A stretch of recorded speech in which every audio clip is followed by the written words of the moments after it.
Lo dejé sin volver la vista atrás. Si me siguió, no me percaté de ello, ni traté de saberlo. No me importó. Me retiré al cementerio. ¿Por qué elegí ese lugar? No lo sé. Salvo que no estaba lejos del bulevar.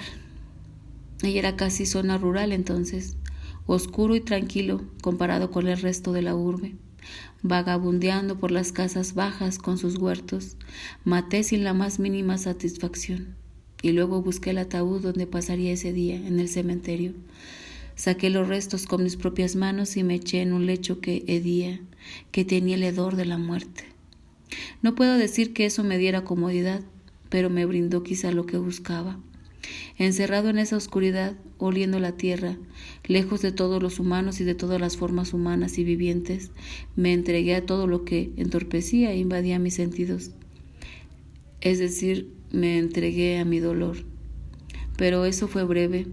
Cuando el sol frío y gris del invierno desapareció para dar paso a la noche, ya estaba despierto, sintiendo que el sopor desaparecía, tal como sucedía en invierno, y noté que las cosas vivientes y oscuras que habitaban el ataúd se movían a mi alrededor, escapando ante mi resurrección. Salí lentamente bajo la débil luna, saboreando el frío, el pulido total de la lápida de piedra que moví para salir. Caminando por las tumbas y fuera del cementerio, repasé un plan que tenía en la cabeza, un plan en el cual estaba dispuesta a jugarme la vida con toda la poderosa libertad de un ser al que realmente no le importa esa vida, de un ser que la tiene fortaleza extraordinaria de estar dispuesto a morir. En un huerto vi algo que solo había sido algo vago en mis pensamientos, hasta que lo tuve en mis manos. Era una pequeña guadaña con su curva hoja aún sucia de hierbas verdes del último trabajo, y una vez que la hube limpiado y que pasé el dedo por la hoja cortante, fue como si se aclarara mi plan y pudiera dar rápidamente los demás pasos, conseguir un carruaje y un conductor que cumpliera con mis órdenes durante el día, deslumbrado por el dinero que le daría y las promesas de más ganancias, sacar del hotel mi ataúd y trasladarlo al interior del carruaje, procurarme todas las demás cosas que podría yo necesitar. Y luego estaban las largas horas de la noche, cuando debía simular beber con mi conductor y hablar con él, y obtener toda su costosa cooperación para que me llevara al alba hasta ese lugar. Dormir dentro del vehículo, ya que mi salud delicada me obligaba a que no me molestasen bajo ninguna circunstancia. Esta intimidad era tan importante que estaba más que dispuesto a agregar una suma generosa a la cantidad ya pagada. Simplemente, si ni siquiera tocaba el picaporte de la puerta hasta que yo saliera del carruaje. Y cuando estuviera convencido de que estaba de acuerdo y lo suficientemente borracho como para ignorar casi todo menos las riendas para el viaje, estaríamos entonces lenta y cautelosamente en la calle del Teatro de los Vampiros. Y esperaríamos a una distancia prudencial hasta que el cielo empezara a aclarar. Cuando mi plan estuvo en marcha y me acerqué al teatro, este seguía cerrado y protegido contra el día inmediato. Me acerqué cuando el aire y la luz me dijeron que tenía unos 15 minutos para ejecutar mi plan. Yo sabía que, encerrados, los vampiros del teatro ya estaban en sus ataúdes, y que incluso si uno de los vampiros estaba a punto de irse a dormir, no oiría las primeras maniobras mías. Rápidamente coloqué los leños al lado de la puerta cerrada. Hundí los clavos que entonces cerraron esas puertas desde afuera. Un transeúnte que se percató de lo que yo estaba haciendo, pero siguió su camino creyendo que quizás estaba cerrando el establecimiento con el permiso del propietario. No lo sé. Sin embargo, sabía que antes de que terminara, quizás me encontraría con los taquilleros, con los acomodadores y con los que barrían, y que quizá permanecían en el interior, vigilando el sueño de los vampiros. Pensaba en esos hombres cuando llegué y me bajé del carruaje hasta la misma callejuela de Armand, y lo dejé estacionado allí. Me llevé 2 pequeños barriles de queroseno hasta la puerta de Armand. La llave abrió con facilidad, tal como yo lo esperaba, y una vez en el interior del pasillo inferior, abrí la puerta de su celda para cerciorarme de que él no estaba allí. El ataúd había desaparecido. De hecho, todo había desaparecido. menos los muebles, incluyendo la cama del muchacho difunto. Rápidamente abrí un barril y empujando otro por las escaleras, me di prisa en mojar las vigas con queroseno y empapar las puertas de madera de las demás celdas. El olor era tan fuerte, más fuerte y más poderoso que cualquier ruido que pudiera haber hecho para alertar a alguien. Y aunque me quedé absolutamente inmóvil al pie de las escaleras, con el barril y la guadaña, escuchando, no oí nada, nada de esos guardias que yo suponía que estaban allí, nada de los vampiros. Aferrado al mango de la guadaña, me aventuré lentamente hasta que estuve ante la puerta que daba al salón. Nadie estaba allí para verme verter el queroseno en los sillones o en los cortinados. Nadie me vio vacilar un instante ante la puerta del pequeño patio donde habían sido asesinadas Claudia y Madeleine. ¡Ay! Cuánto quise abrir esa puerta. Me tentó tanto que casi me olvido de mi plan. Casi dejo caer los barriles y abro la puerta. Pero pude ver por la luz a través de las grietas de la madera vieja de esa puerta y supe que debía seguir adelante. Madeleine y Claudia ya no estaban allí, estaban muertas. ¿Y qué hubiera hecho de haber abierto esa puerta? De haberme enfrentado con esos restos, con ese pelo despeinado, sucio. No había tiempo, no tenía sentido. Corrí por los pasillos que antes no había explorado. Bañé con queroseno antiguas puertas, seguro de que los vampiros estaban allí, encerrados, entré en el mismo teatro, donde una luz fría y gris que venía de la puerta principal me hizo apresurar y produje una gran mancha oscura en los cortinados del terciopelo del telón, en las sillas, en las cortinas de la entrada, y por último, terminando el barril y dejándolo a un lado, saqué la antorcha casera que había hecho. La acerqué una cerilla a los trapos mojados con queroseno y prendí fuego a las sillas. Las llamas lamieron su gruesa seda. Moví la antorcha en mi carrera hacia el escenario y encendí el oscuro telón con un solo golpe rápido. En pocos segundos todo el teatro ardió con la luz del día.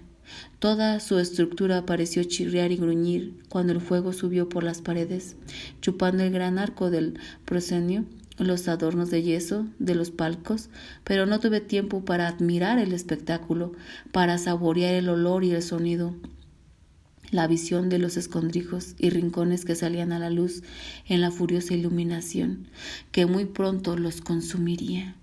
Volví corriendo al piso inferior, prendiendo fuego con mi antorcha al salón, las cortinas, todo lo que ardiera. Alguien gritó en los pisos superiores, en las habitaciones que yo nunca había visto. Oí el inequívoco sonido de una puerta que se abría, pero era demasiado tarde. Me dije aferrado a la antorcha y a la guadaña. El edificio era pasto de llamas, serían destruidos. Corrí hacia las escaleras y un grito distante resonó por encima de los rugidos de las llamas. Mi antorcha acarició las vigas empapadas de queroseno y las llamas envolvieron las antiguas maderas, rizándose ante el techo mojado. Era el grito de Santiago. Estaba seguro, y entonces cuando llegué al piso inferior lo vi allá arriba, detrás de mí, bajando las escaleras. El humo llenaba el hueco de la escalera a su alrededor, y él tenía los ojos llorosos y la garganta sofocada. Sus manos estaban extendidas en mi dirección mientras murmuraba: «Tú, maldito seas». Y yo me quedé sobrecogido, entrecerré los ojos para defenderme del humo. Sentí que me lagrimeaban irritados, pero sin dejar de enfocar ni por un instante su imagen, pues el vampiro usaba ahora todo su poder para atacarme, con tal rapidez que se haría invisible. Cuando esa cosa oscura que era su capa se acercó, blandí la guadaña y vi que le daba en el cuello. Sentí el impacto en su cuello y lo vi caer a un costado, buscando con sus manos la espantosa herida. El aire estaba lleno de gritos, de alaridos. Un rostro blanco brilló encima de Santiago, una máscara de terror. Algún otro vampiro corrió por el pasillo delante de mí, hacia la puerta secreta del pasillo. Pero yo me quedé allí, mirando a Santiago, viéndolo levantarse pese a la herida. Volví a esgrimir la guadaña, golpeándolo con facilidad. Y no hubo herida, nada más que dos manos buscando una cabeza que ya no estaba ahí. Y la cabeza, con la sangre que emanaba del resto del cuello y los ojos que miraban despavoridos, bajo las vigas ardiendo, y el pelo oscuro y sedoso empapado de sangre, cayó a mis pies. Le di un fuerte puntapié con la bota y le envié volando por el pasillo. Corrí tras ella con la antorcha y la guadaña, mientras levantaba los brazos para protegerme de la luz del día, que inundaba las escaleras hasta la callejuela. La lluvia caía en agujas brillantes sobre mis ojos, que se esforzaron por ver el contorno oscuro del carruaje, que relumbró contra el cielo. El conductor dormido se sacudió con mis órdenes. Su torpe mano fue instintivamente el látigo y el carruaje salió disparado cuando abrí la portezuela. Los caballos avanzaron rápido. Mientras yo abría la tapa del ataúd, mi cuerpo cayó a un lado. Mis manos quemadas bajaron por la protectora seda fría.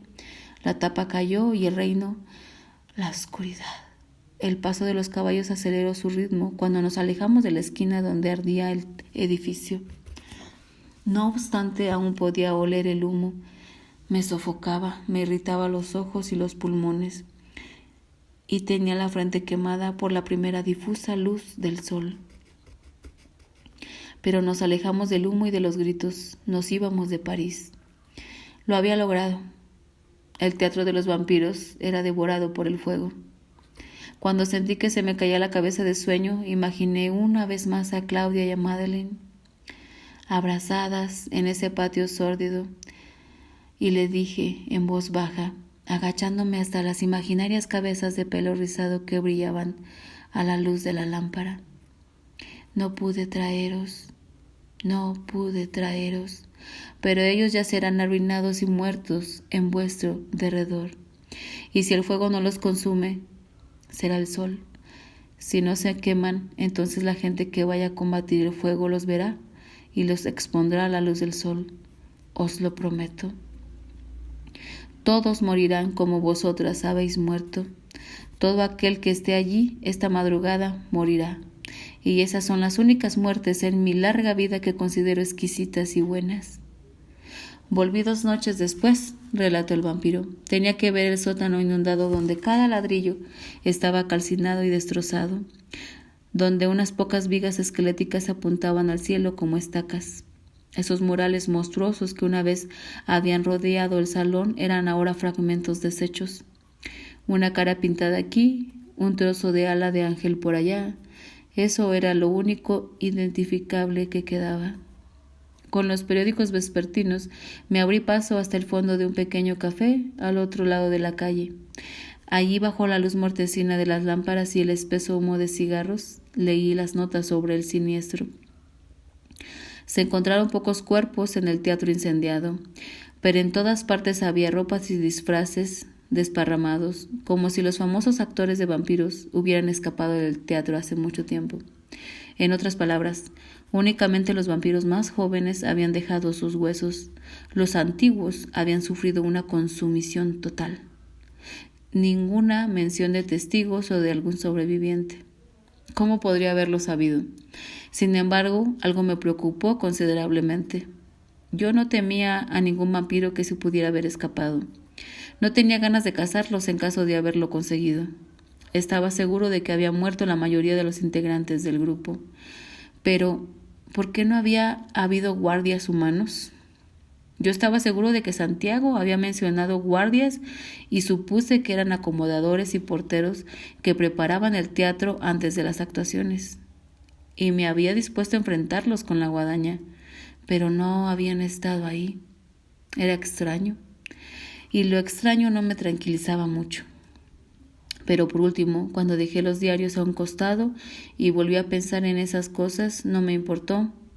No me importaba más ese elemento extraño. Lo importante era que yo estaba absolutamente solo. Más solo de lo que jamás había estado en mi vida. Que Claudia había desaparecido para siempre. Y yo no tenía menos razones para vivir que nunca y menos ganas. No obstante, mi pesadumbre no me abrumó, no me invadió, no me convirtió en esa criatura miserable y quebrada en que temía transformarme. Quizás no fuera posible aguantar el dolor que había sentido cuando vi los restos de Claudia. Quizá no fuera posible saber eso y el sobrevivir por mucho tiempo.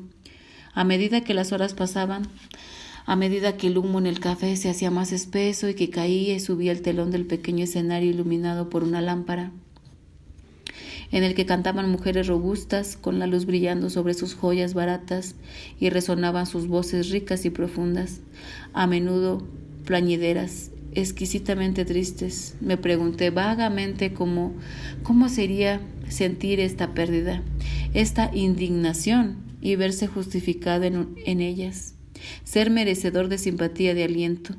Yo no hubiera contado mi dolor a ninguna criatura. Mis propias lágrimas no significaban nada para mí. ¿A dónde ir entonces si no me moría? Fue extraño cómo llegó la respuesta. Extraño cómo salí entonces del café y di una vuelta alrededor del teatro, incendiado, y al final me dirigí a la ancha avenida, y por ella estaba el palacio.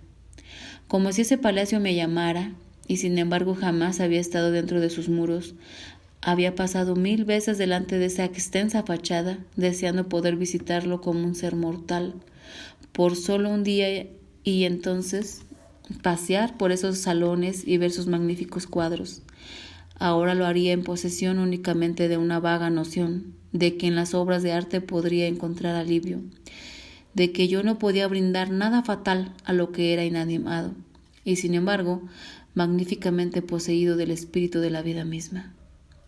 En algún sitio de la avenida oí detrás de mí el paso inconfundible de Armand. Me hacía llegar señales, me hacía saber que estaba cerca, pero no hice otra cosa que aminorar el paso y dejar que se me pusiera a la par. Durante largo rato caminamos sin pronunciar palabra. No me animaba a mirarlo. Por supuesto, no podía dejarlo ni por un minuto de pensar en él, como si fuéramos humanos. Y Claudia hubiese sido mi amor. Al final podría haber caído en los brazos de él, debido a la necesidad de combatir un dolor común tan fuerte, tan absorbente. Ahora el dique amenazaba a quebrarse, pero no se rompió. Yo estaba entumecido y caminaba como tal. «Ya sabes lo que he hecho», le dije por último. Habíamos salido de la avenida y ahora podía ver allá, delante de la larga fila de columnas dobles contra la fachada del Museo Real. «¿Sacaste tu ataúd, como te lo advertí?» «Sí», me contestó. Sentí un alivio súbito e inequívoco al escuchar su voz. Me debilitó, pero simplemente yo estaba demasiado lejos del dolor, demasiado cansado. «Y sin embargo, estás aquí a mi lado. ¿Quieres vengarlos?», dijo. «No». «¿Eran tus compañeros? Tú eras su jefe», le dije. «¿No les avisaste que yo estaba tras ellos, del mismo modo que yo te avisé?» «No», dijo. «Pero seguro que me detestas por ello. Sin duda, respetas alguna norma, alguna lealtad de alguna especie». «No», dijo en voz baja. Me sorprendió la lógica de sus respuestas, aunque no las podía explicar ni comprender. Algo se me aclaró en las remotas regiones de mis propias consideraciones incesantes. Había guardias, estaban los acomodadores que dormían en el teatro. ¿Por qué no estaban allí cuando yo entré? ¿Por qué no estaban allí para proteger a los vampiros? Porque eran empleados míos y los despedí, los eché, dijo Armand. Me detuve.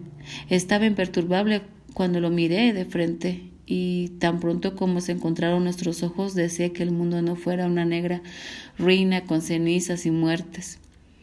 Deseé que fuera fresco y hermoso y que ambos viviéramos y nos pudiéramos dar amor. «Tú hiciste eso sabiendo lo que yo pensaba hacer». «Así es», dijo. «Pero tú eras su jefe, confiaban en ti, creían en ti, vivían contigo», le dije. «No comprendo cómo tú... ¿Por qué?»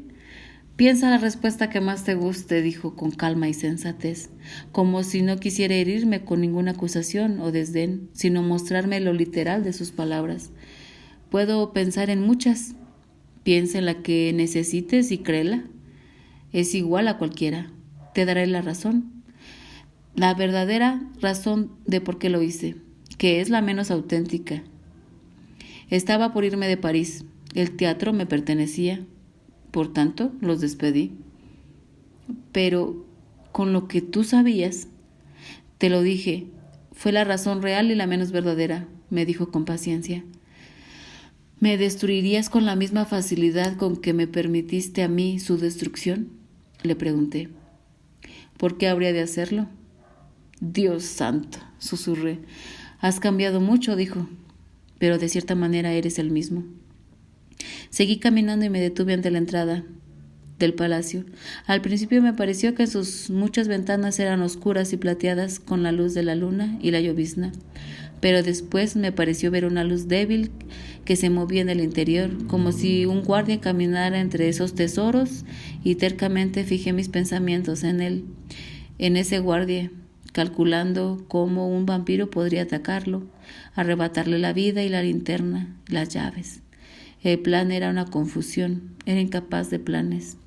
Solo había hecho un único plan en mi vida y lo había terminado. Y entonces, por último, me rendí. Volví a Armand y dejé que sus ojos penetraran en los míos y lo dejé acercarse como si quisiera hacerme su víctima.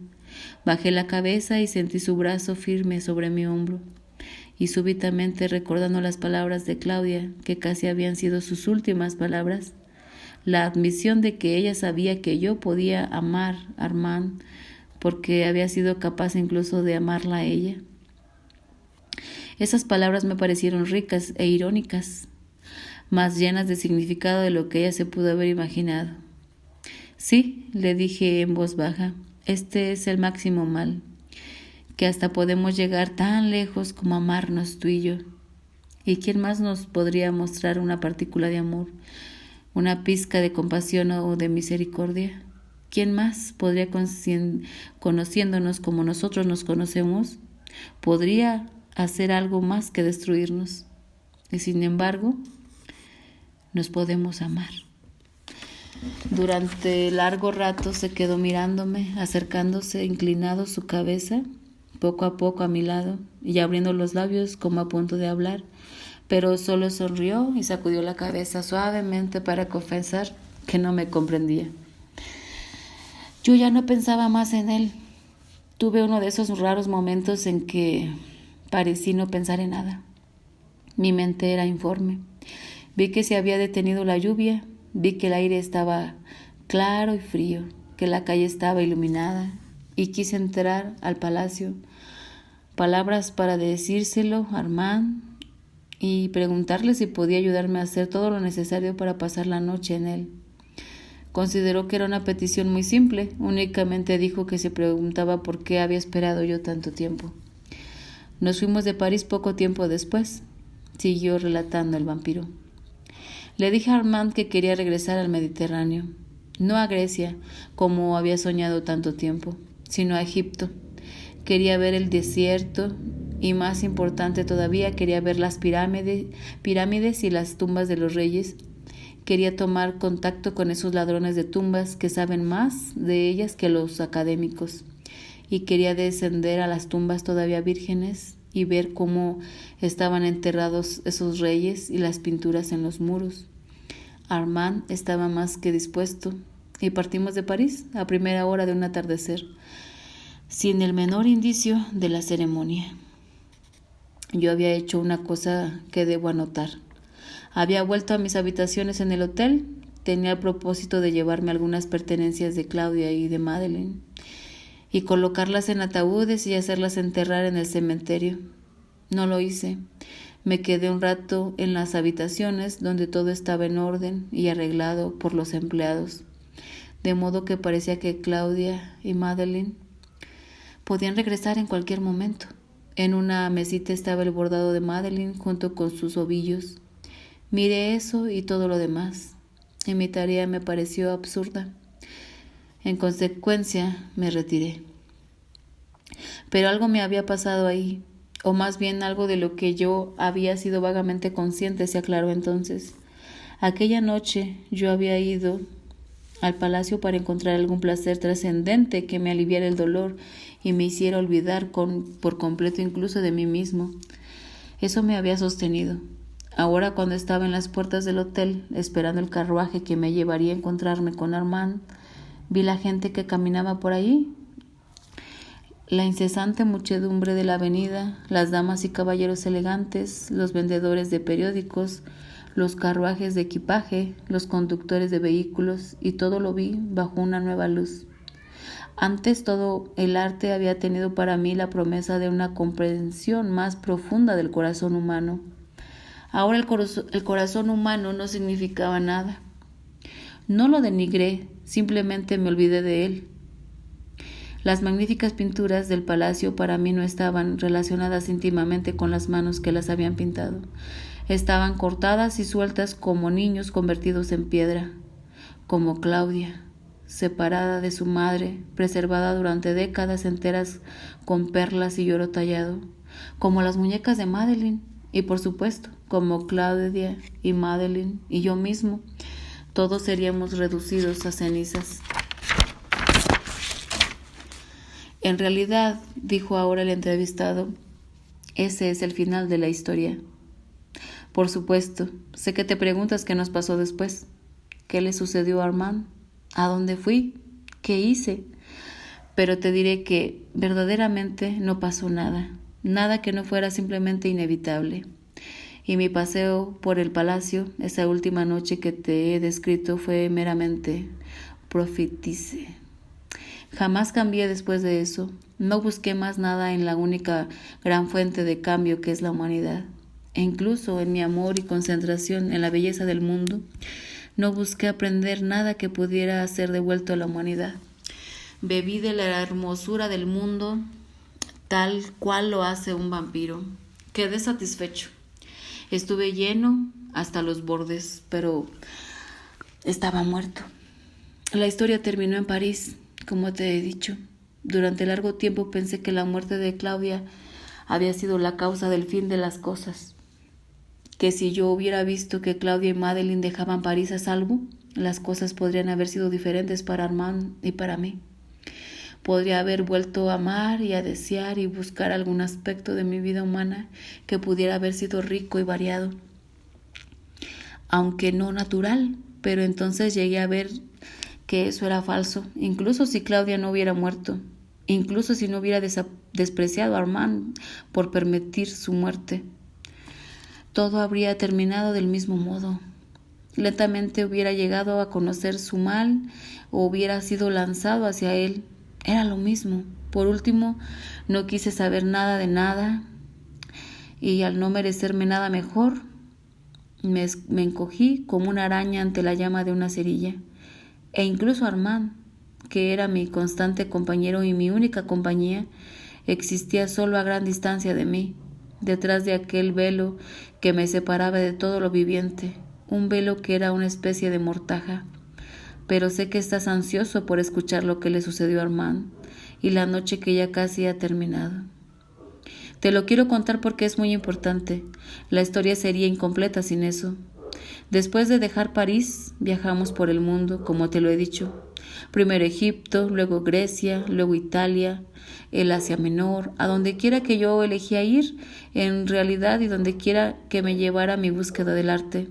El tiempo dejó de existir en una base significativa durante todos esos años. A menudo yo estaba concentrado durante largos periodos en cosas muy simples, una pintura en un museo, una vidriera de catedral o una estatua hermosa. Pero durante todos esos años sentí un deseo vago, pero persistente, de regresar a Nueva Orleans. Jamás me olvidé de Nueva Orleans, y cuando estábamos en lugares tropicales y en lugares donde existieron aquellas plantas y flores que crecían también en Luisiana, pensaba en Nueva Orleans profundamente y sentí por mi hogar la única pizca de deseo que sentía por cualquier cosa exterior, aparte de mi búsqueda infinita del arte. De tiempo en tiempo, Armand me pedía que lo llevara allí, y yo, consciente de una manera caballerosa de lo poco que hacía para complacerlo y de los frecuentes periodos en que ni le dirigía la palabra, ni lo buscaba, ni su compañía. Quería hacerlo porque me lo pedía él. Pareció como si su pedido me hiciera olvidar un vago miedo de que pudiera llegar a sentir dolor en Nueva Orleans.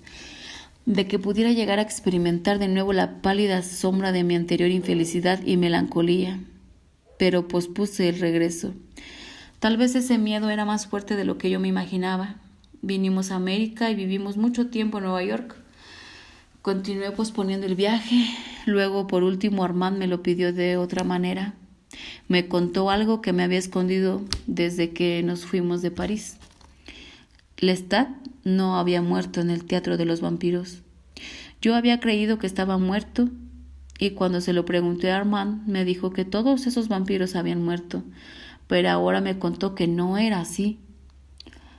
Lestat había abandonado el teatro la misma noche en que me escapé con Armand y que yo me fui al cementerio. 2 vampiros que habían sido creados por Lestat lo habían ayudado para conseguir un pasaje para Nueva Orleans. No te puedo expresar el sentimiento que me embargó cuando escuché aquello. Por supuesto, Armand me dijo que me había protegido al no decírmelo, pues esperaba que yo no hiciera un viaje tan largo únicamente por venganza. Un viaje que me causaría dolor y pena en ese tiempo. Pero a mí no me importó. No había pensado para nada en Lestat la noche en que encendí el teatro. Había pensado en Santiago y en Celeste y en los otros que habían destruido a Claudia. En realidad, Lestat me despertó una serie de sentimientos que no había querido confiar a nadie, sentimientos que había querido olvidar pese a la muerte de Claudia. El odio no había sido uno de ellos.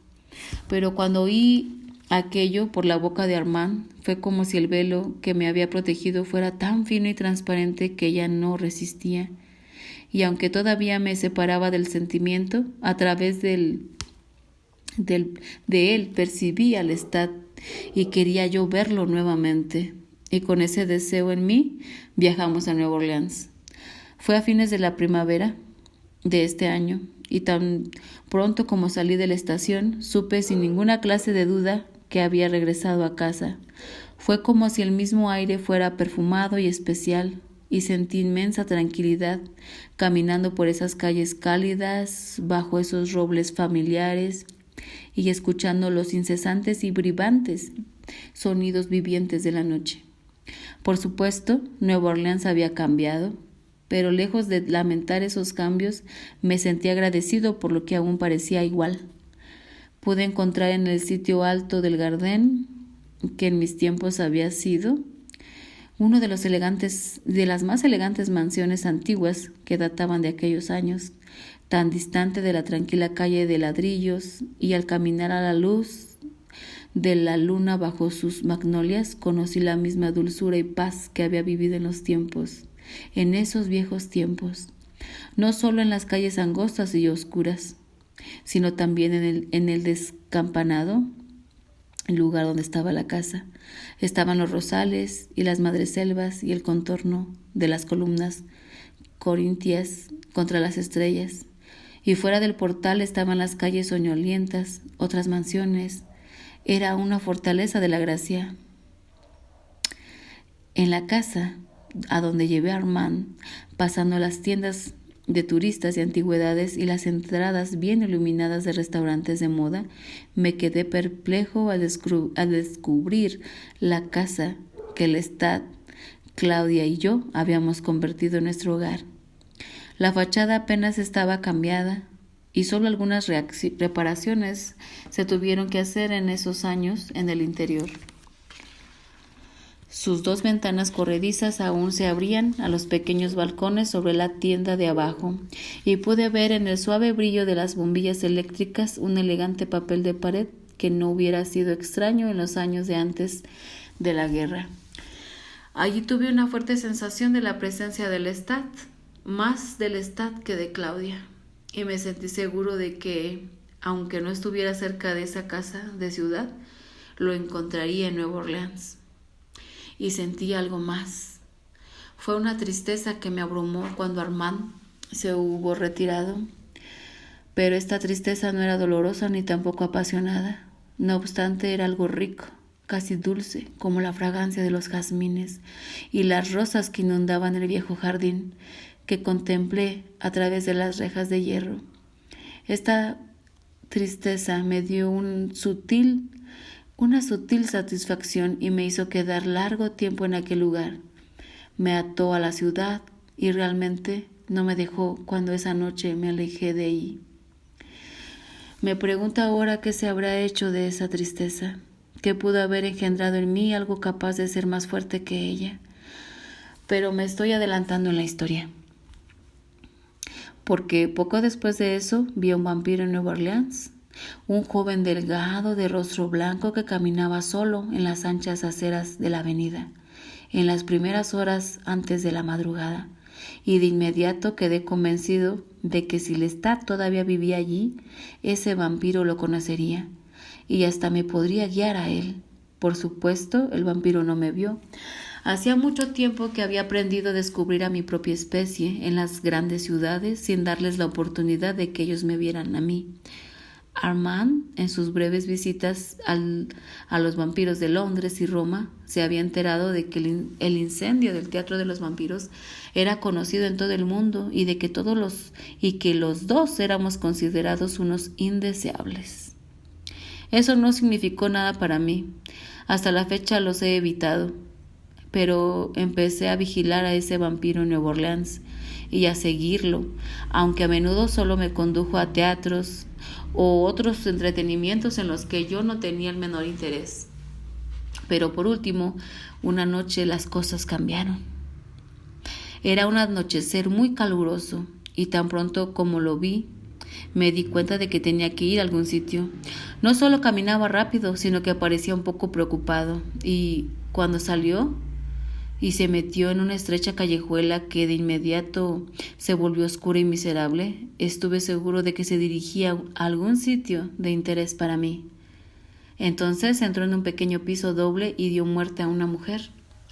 Esto lo hizo con suma rapidez, sin nada de placer, y una vez que hubo terminado, sacó un niño de su cuna, lo arropó suavemente con una manta de lana azul y volvió a salir a la calle. Apenas a unas 2 manzanas después, se detuvo ante una reja de hierro cubierta de hiedra que cerraba un gran jardín descuidado. Pude divisar una casa vieja detrás de los árboles oscura, con la pintura descarcajada y con las ornadas barandillas de las galerías superior e inferior llenas de moho color naranja. Parecía una casa maldita, rodeada por muchas casas pequeñas, y sus altos ventanales vacíos daban a lo que debía ser un conjunto caótico de techos bajos, una tienda en la esquina y un pequeño bar al lado, pero el terreno ancho y oscuro protegía de algún modo a la casa de estas cosas, y tuve que caminar a lo largo de las rejas bastantes metros, hasta que por último pude ver un débil resplandor en una de las ventanas inferiores a través de las espesas ramas de los árboles. El vampiro había entrado por la puerta. Yo podía oír el llanto del niño y luego nada. Lo seguí, subiendo fácilmente las viejas rejas, cayendo en el jardín y yendo en silencio hasta el porche central. Fue una escena sorprendente la que vi cuando me asomé a una de esas ventanas, porque pese al calor de ese anochecer, sin la menor brisa, cuando la galería, a pesar de sus tablones rotos y retorcidos, hubiera sido el único sitio tolerable para un ser humano o un vampiro. Vi un fuego en la chimenea de la sala y todas las demás ventanas estaban cerradas. El vampiro joven estaba contándole algo a otro vampiro que lo escuchaba sentado al lado del fuego. Sus dedos temblorosos tiraban una y otra vez de las solapas de su raída bata azul, y aunque un cordón de luz eléctrica colgaba del techo, solo una lámpara de queroseno agregaba su luz mortecina al fuego. Una lámpara que estaba al lado del niño lloroso sobre una mesa. Abrí los ojos mientras estudiaba a ese vampiro jorobado y tembloroso, cuyo abundante cabello rubio caía cubriéndole el rostro. Me puse a limpiar el polvo del vidrio de la ventana, lo que me confirmaría mis sospechas. «Todos me abandonáis», dijo con una voz chillona y débil. «No Nos puedes mantener contigo, dijo secamente el rígido vampiro joven. Tenía las piernas cruzadas y los brazos también sobre su pecho delgado, y miraba con desdén la habitación vacía y polvorienta. ¡Oh, calla! Dijo al bebé, que dejó escapar un grito. ¡Basta, basta! La leña, dijo febrilmente el vampiro rubio, y cuando le hizo una señal al otro para que le acercara un leño, vi clara, indudablemente, el perfil de Lestat. Esa piel suave, ahora desprovista de la más leve huella de sus antiguas cicatrices. Si solamente salieras de aquí, dijo enfadado el otro, tirando un leño al fuego, si cazaras algo que no fueran estos animales miserables. Y miró alrededor con asco. Vi entonces en las sombras los pequeños cuerpos peludos de varios gatos echados en el polvo. Algo realmente sorprendente, porque un vampiro no puede soportar estar cerca de sus víctimas muertas. Del mismo modo que cualquier mamífero no puede estar en un lugar donde ha dejado sus despojos. ¿Sabes acaso que es verano?, preguntó el joven. Lestat simplemente se fregó las manos. Terminó el llanto del niño. Ocúpate de tómalo para que se te vaya el frío. Podrías haberme traído otra cosa, dijo amargamente Lestat. Y cuando miró al niño, vi sus ojos entornados contra la luz opaca de la lámpara. Sentí una emoción de reconocimiento en esos ojos, incluso en la expresión, debajo de la sombra del amplio rizo de sus cabellos rubios. Y sin embargo, tener que oír esa voz quebrada y lastimera, tener que ver esa espalda temblorosa y jorobada. Casi sin pensarlo, golpeé fuerte el vidrio. De inmediato el vampiro joven adoptó una expresión dura y cruel, pero yo simplemente le hice un gesto para que abriera la puerta. Y Lestat, aferrado en su bata hasta el cuello, se levantó de su silla. Es Lois, dijo, déjala entrar. E hizo unas gesticulaciones frenéticas como un inválido para que el joven enfermero lo obedeciera. Tan pronto como se abrió la puerta, olí el hedor de la habitación y sentí el calor abrumador. Los movimientos de los insectos sobre los animales podridos asquearon mis sentidos, de modo que retrocedí contra mi voluntad pese a los gestos del Lestat para que me acercara. Ahí, en el rincón más lejano, estaba el ataúd donde dormía.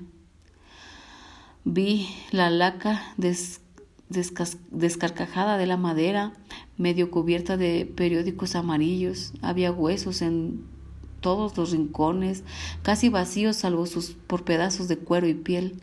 Lestat me estrechó las manos con las suyas resecas, atrayéndome hacia él y hacia el calor.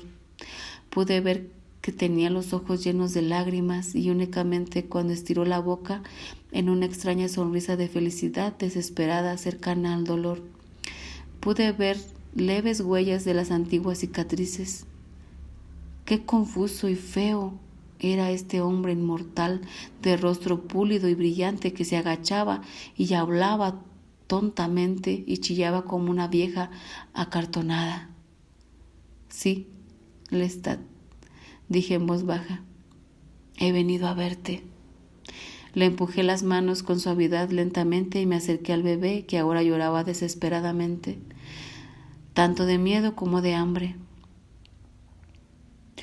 Tan pronto como lo levanté y le solté la manta, se tranquilizó un poco y luego lo acaricié y lo mecí. Lestat me susurraba ahora con palabras rápidas, medio articuladas, que no podía comprender. Las lágrimas le corrían por las mejillas y el vampiro joven en la ventana abierta tenía una expresión de disgusto en la cara y una mano en el picaporte de la puerta, como si se dispusiera a abrirla en cualquier instante. «Entonces, ¿tú eres Lois?», dijo el joven vampiro. Esto pareció aumentar la inexpresable excitación del Lestat, y se limpió, frenético, las lágrimas con el borde de la bata. Una mosca se posó en la frente del bebé e involuntariamente abrí la boca cuando los apreté con 2 dedos y la tiré muerta al suelo. El crío dejó de llorar. Me miraba con ojos extraordinarios, azules. y una sonrisa que creció más luminosa que una llamarada. Jamás he matado algo tan tierno, tan inocente, y tomé conciencia de ello cuando tenía ese niño entre mis brazos, con una extraña sensación de pesar, más fuerte que la que me había abrumado en la casa. Y meciendo suavemente al niño, agarré la silla del vampiro joven y tomé asiento. No trates de hablar. Está bien, le dije a Lestat, que se dejó caer en una silla y estiró las manos para agarrarse de las solapas de mi chaqueta con ambas manos. Pero estoy tan contento de verte, tartamudeaba entre lágrimas. He soñado con tu llegada, dijo, y entonces una mueca, como si sintiera un dolor que no podía identificar, y una vez más apareció en sus facciones el mapa fino de sus cicatrices. Miró para otra parte y se llevó una mano al oído como si quisiera defenderse de algún ruido terrible. Yo no, empezó a decir, y entonces sacudió la cabeza. Se le nublaron los ojos cuando los abrió tratando de enfocarme con ellos. No quise que lo hicieran, Lois. Se lo dije a Santiago. ¿Sabes? No me dijo lo que pensaba hacer. Ya ha pasado, Lestat, le dije. Sí, sacudió violentamente la cabeza. El pasado. Ella jamás tendría que... ¿Por qué? ¿Por qué, Lois? Tú sabes. Sacudió la cabeza. Su voz parecía ganar volumen, ganar un poco de resonancia con el esfuerzo. Ella jamás tendría que haber sido una de nosotros, Lois. Y se golpeó el pecho con el puño. Solamente nosotros. Ella, me pareció entonces que jamás había existido, que había sido un sueño ilógico, fantástico, que me era demasiado precioso y personal como para confiarlo a alguien. Y eso había desaparecido hacía tiempo. Lo miré, lo observé y traté de pensar. Sí, nosotros tres juntos. No me temas, Lestat, le dije, como hablando conmigo mismo. No vengo a hacerte daño. Has vuelto a mí, Lois, susurró con ese tono fino y chillón. Has vuelto de regreso a mi casa, Lois, ¿verdad? Y se mordió el labio y me miró desesperado. No, Lestat, sacudí la cabeza. Se puso frenético un instante, volvió a empezar un gesto y finalmente se quedó sentado con las dos manos sobre la cara en un paroxismo de tristeza. El otro vampiro, que me estudiaba fríamente, me preguntó: ¿Has vuelto para quedarte con él? No, por cierto que no, le contesté. Y él hizo una mueca como si eso fuera lo que esperaba, pero todo recaería nuevamente en él, y salió al porche. Pude oír que se quedaba allí, a la espera. Solo quería verte, Lestat, le dije, pero Lestat no parecía oírme. Algo lo distrajo y miró con los ojos muy abiertos. Entonces yo también oí. Era una sirena, y a medida que se acercaba cerró los ojos y se cubría las orejas y se acercó más y más por la calle. Lestat, exclamé por encima del llanto del bebé, que ahora resonó con el mismo miedo terrible a la sirena. Pero el dolor de Lestat me destrozó. Tenía los labios estirados en una mueca horrible de dolor. Lestat, solo se trata de una sirena, le dije estúpidamente. Entonces avanzó hacia mí y me agarró y me abrazó. Y pese a mí mismo lo tomé de la mano. Se agachó, apretando la cabeza contra mi pecho y apretándome tanto la mano que me dolió. El cuarto estaba lleno de la luz roja del vehículo que hacía sonar la sirena y luego empezó a alejarse. Lois, no puedo soportarlo, me gruñó. Ayúdame, Lois, quédate conmigo. Pero, ¿qué es lo que te aterroriza?, le pregunté.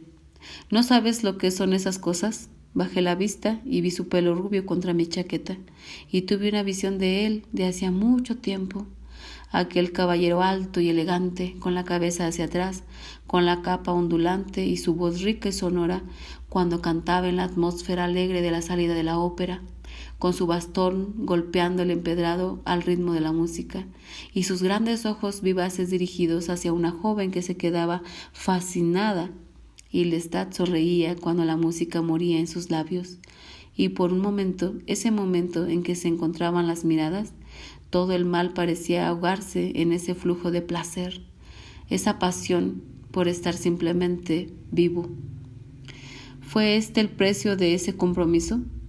¿Una sensibilidad ahogada por el cambio, temblando de miedo?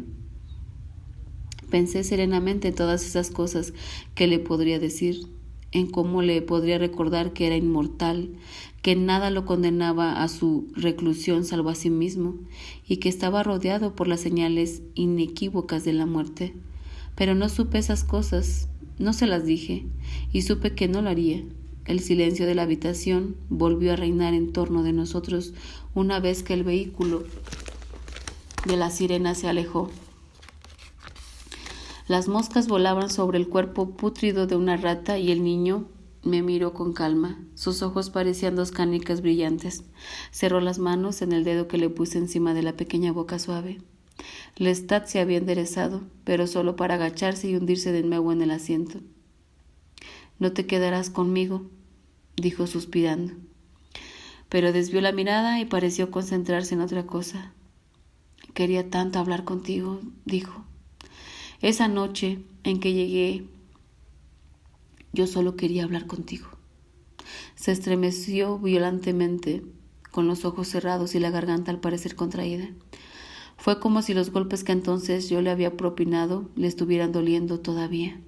Miró ciegamente hacia adelante, humedeció sus labios con la lengua y con la voz baja, casi natural, dijo: «Te seguí a París». «¿Eso era lo que querías contarme?», le pregunté. «¿De qué querías hablarme?». Yo no podía recordar su insistencia demencial en el teatro de los vampiros. Hacía años que no me acordaba. No, jamás había pensado en ello. Y me di cuenta de que ahora lo mencionaba con gran renuncia. Pero él únicamente sonrió con esa sonrisa insípida y sacudió la cabeza, y vi que se le llenaban los desesperados ojos con una secreción blanda, legañosa. Sentí un alivio profundo, innegable. «¿Pero tú te quedarás?», insistió. «No», le contesté. «Ni yo tampoco», exclamó el joven vampiro de la oscuridad de la galería, y se quedó un instante en la ventana mirándonos. Lestat lo miró, luego desvió la mirada cobardemente. Su labio inferior pareció hincharse y temblar. «Cierra, cierra», dijo señalándole con el dedo la ventana. Luego lanzó un sollozo y, cubriéndose la boca con la mano, agachó la cabeza y lloró. El joven vampiro desapareció. Oí sus pasos rápidos en el sendero cuando el fuerte rechinar de la puerta de hierro. Me quedé solo con Lestat mientras él lloraba. Me parece que pasó mucho tiempo antes de que dejara de hacerlo. Y durante todo ese tiempo yo lo observaba simplemente. Pensaba en todas las cosas que habían pasado entre nosotros. Recordé cosas que creía absolutamente olvidadas. Y entonces tomé conciencia de esa tristeza abrumadora que había sentido cuando contemplé también la casa donde habíamos vivido. Únicamente no me pareció tristeza por Lestat, por aquel vampiro alegre y elegante que ahí había vivido. Pareció tristeza por otra cosa, algo que superaba a Lestat, que solo lo incluía y era parte de la inmensa tristeza por todas las cosas que alguna vez yo había perdido o amado o conocido. Me pareció entonces que yo estaba en otro sitio, en otro tiempo, y ese sentimiento fue muy real, pues me acordé de una habitación donde los insectos habían zumbado como ahora zumbaban aquí, y el aire estaba espeso y cerrado por la muerte, aunque mezclado con el perfume de la primavera que reinaba afuera. Y yo estaba a punto de conocer ese lugar y de conocer con él un dolor terrible, un dolor tan terrible que mi mente lo eludió. No pensé: no me lleves de vuelta a ese sitio. Por eso retrocedí evitando aquellos recuerdos. Y ahí estaba yo, de nuevo, con Lestat. Atónito, vi que mi propio miedo caía líquido sobre el rostro del niño. Vi brillar su mejilla, que se llenaba con la sonrisa del niño. Debe de haber visto la luz en mis lágrimas. Le puse una mano sobre la cara y le limpié las lágrimas y las miré con sorpresa. «Pero, Lois», decía Lestat en voz baja, ¿Cómo puedes seguir como antes? ¿Cómo puedes soportarlo? Levantó la vista y tenía la misma mueca y el rostro cubierto de lágrimas. Dímelo, Lois, ayúdame a comprender. ¿Cómo puedes llegar a entender todo esto? ¿Cómo puedes aguantarlo? Pude ver por la desesperación de sus ojos y el tono más profundo que ahora tenía su voz, que él también estaba avanzando hacia algo que para él era muy doloroso, hacia un sitio donde no se había animado a entrar desde hacía mucho tiempo. Pero entonces, incluso cuando lo miré, sus ojos parecieron volverse brumosos, confundidos. Se apretó la bata y sacudiendo la cabeza miró el fuego, tembló y gimió. Tengo que irme, Lestat, le dije. Me sentí cansado de él y cansado de esa tristeza, y anhelé la quietud de fuera, la perfecta quietud a la que me había acostumbrado tan por completo. Pero cuando me puse de pie me di cuenta de que me llevaba al niño. Lestat me miró con sus grandes ojos y su rostro polido, eterno. Pero, ¿volverás a visitarme, Lois?, me preguntó. Me alejé de él, oí que me volvía a llamar y en silencio abandoné la casa. Cuando llegué a la calle, volví la mirada y lo vi, gesticulando en la ventana como si tuviera miedo de salir. Me di cuenta de que no había salido desde hacía muchísimo tiempo y pensé que tal vez jamás volvería a salir.